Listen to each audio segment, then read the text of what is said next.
Nah, jadi benefit flexible spending account adalah sejumlah dana yang si karyawan bisa pakai sesuai dengan kebutuhannya dia.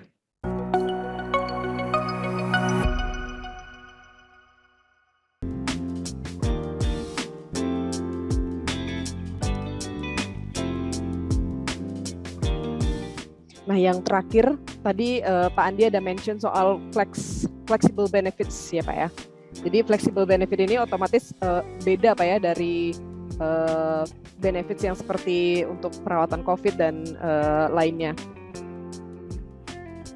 Kalau untuk flexible benefit sendiri itu di SAP penerapannya seperti apa Pak? Dan kalau misalnya kita mau menerapkan flexible benefit, apa sih yang harus kita lakukan pertamanya gitu? Oke.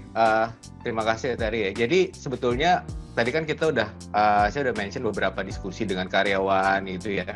Nah, dari diskusi atau survei-survei itu kita lihat kebutuhan karyawan itu beraneka ragam.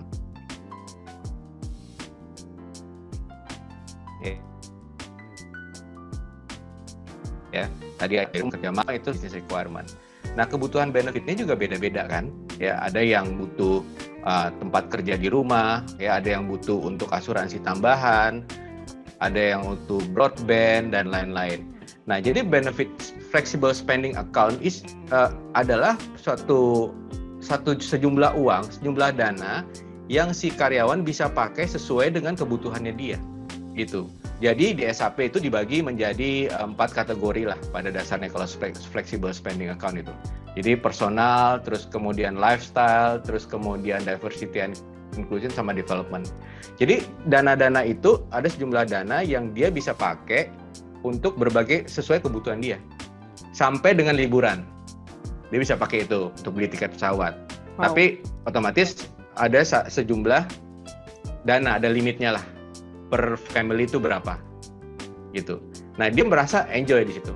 Kadang-kadang mungkin internet di rumahnya udah bagus ya, tapi dia mau gym misalkan.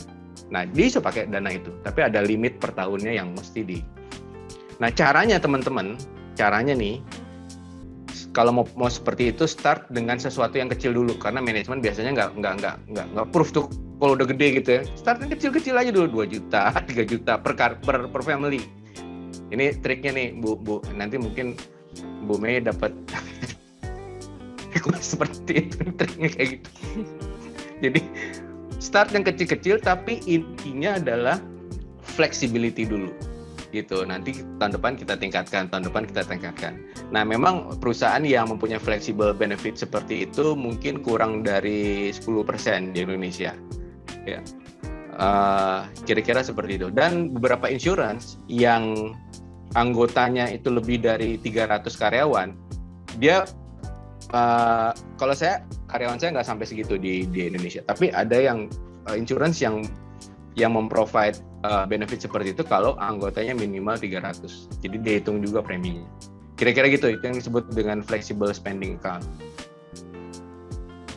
Oke, kita udah ngobrol banyak hari ini, udah dapat banyak insight juga dari Pak Andi, Mbak Rina, Mbak Soraya, dan Pak Iwan, dan Mbak Mei. Gimana penerapannya di perusahaan masing-masing. Jadi kembali ke kantor di tahun 2002 masih menjadi polemik ya, terutama karena munculnya varian COVID baru Omicron. Selain itu perusahaan juga perlu mempertimbangkan banyak hal, mulai dari kesehatan dan keamanan karyawan jika kembali ke kantor. Dan otomatis juga disesuaikan ya dengan bidang perusahaan masing-masing ya, dengan industri masing-masing. Kayak Mbak Rina tadi, kalau misalnya untuk return to the office kan udah mungkin banget ya, dan memang butuh gitu ya Mbak ya.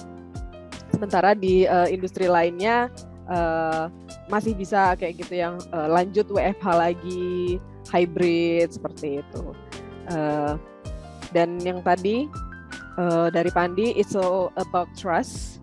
Jadi ketika perusahaan meningkatkan rasa percaya ke karyawan, maka meningkat juga rasa responsibility si karyawan itu gitu ya, untuk menjalankan tugasnya kayak gitu, untuk meningkatkan produktivitasnya. dan penting sekali seperti menyediakan benefits dan kemudian ada psychological support itu penting banget sih, kayak menanyakan ke karyawan how do you feel today ya, untuk meningkatkan engagement employee engagement di perusahaan. Oke, terima kasih. Seru banget sih ngobrolnya hari ini. Saya yang bukan HR juga mendapat insight Waktunya kurang baru. ini. Iya, kurang ini. Harusnya lebih panjang lagi Pak ya untuk ngobrol-ngobrol Pak ya. Masih banyak banget, jadi saling bertukar ide, bertukar pengalaman gitu ya Pak ya. Seru sih, seru banget.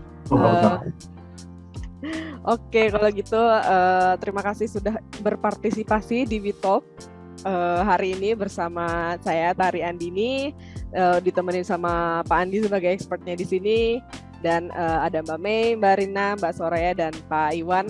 Kalau gitu kita cari waktu lagi nanti ya, mungkin ngobrol-ngobrol yang hal-hal lainnya misalnya ya. Oke, kalau kayak gitu kita akhiri dulu di sini. Sampai jumpa di WeTalk selanjutnya. Bye-bye.